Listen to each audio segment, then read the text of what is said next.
that you love me, even if it's fake. Hey, what's up, guys? It is Nathan from the MTG Phantom, and today we're going to be looking over my way revised, my revised version of Exquisite Blood combo. If you watched the other video, I'm sorry, that was actually really bad. I went and tested it out, and I lost every match I played. Every game I played, for that fact. So I heavily revised it, and I made this deck. So right now, this is a better deck, and right now it's only black white, and it's still a lot of money. It's still $306. But I played it, and it did really well against fairies, and I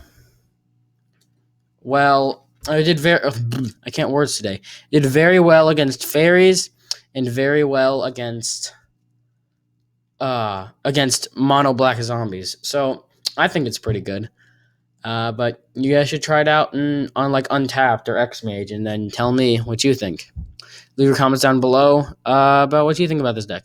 So, anyways, first let's start with the creatures, right?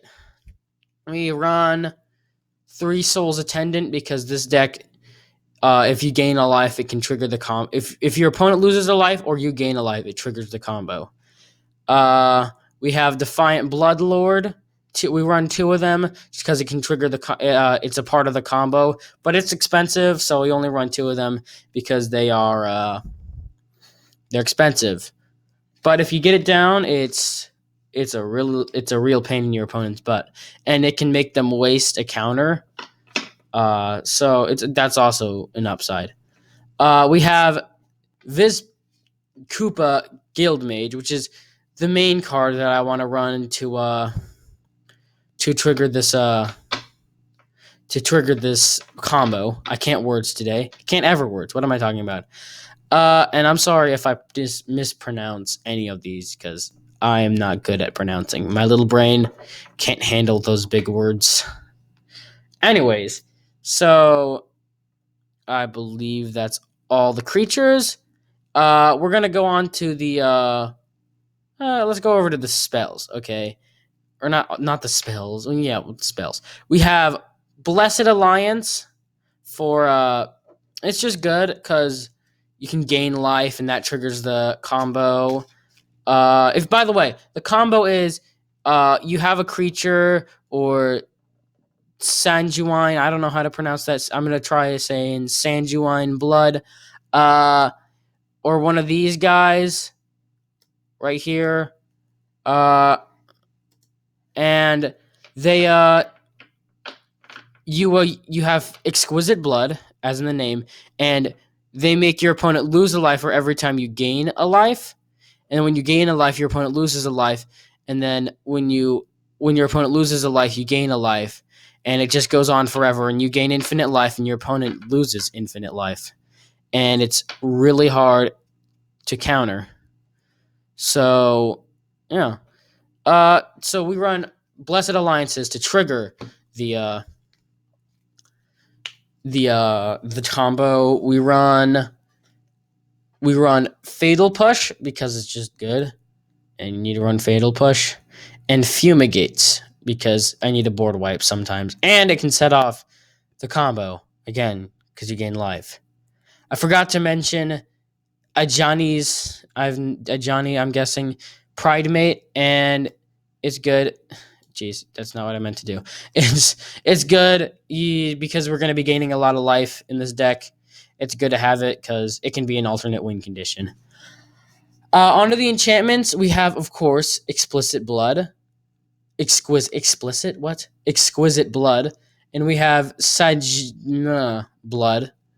And they combo together. We have Torment of the Scarabs and Trespasser's Curse. Those can both set off the combo. So if you have the combo down, but for some reason you can't do damage to your opponent, it puts a lot of pressure on them because they can't play down any creatures. So, and they have to discard permanents or cards from their hand. And pretty much what you have to do with this deck is you have to stall out your opponent until you can get the combo. And you have to do that with Life Gain, Blessed Alliance, Fumigate, Fatal Push, cards like that, and stall them out with attackers and curses so that makes it easier for you to win. So let's go on to the lands. I run 4 Godless Shrines, 4 Scroud Barrens, I think that's how you say it, and then 4 Marsh Flats. I run 6 Plains and 9 Swamps because I have a lot of expensive black cards, and it's just good to have black because usually all of my spells you only need 1 or 2 black. Well, that's true with all the black, but you know what I'm trying to say. Don't question it. I like having more swamps than I do white cards because I only have so many white cards. I have, yeah. Don't worry about it, but we have these because they're good. This thing can set off the combo, which is really nice. So your opponent passes the turn, not playing anything. He's like, there's no way he's going to get this combo because I have like a bunch of counters in my hand.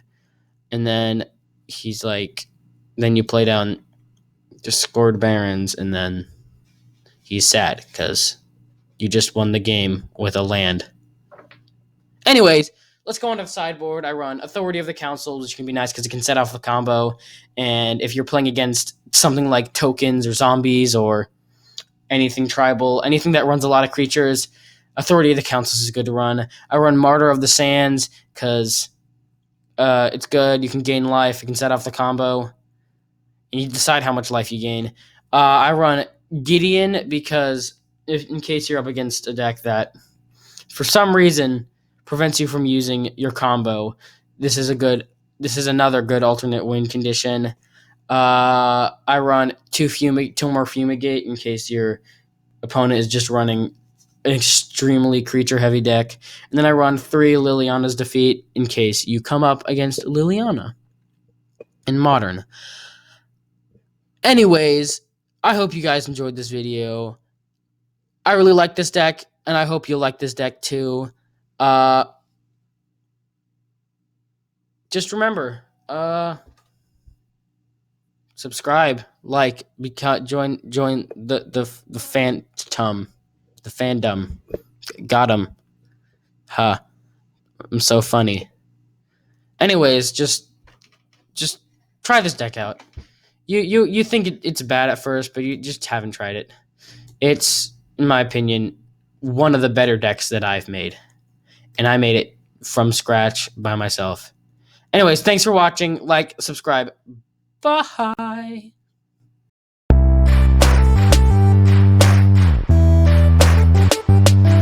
Yeah.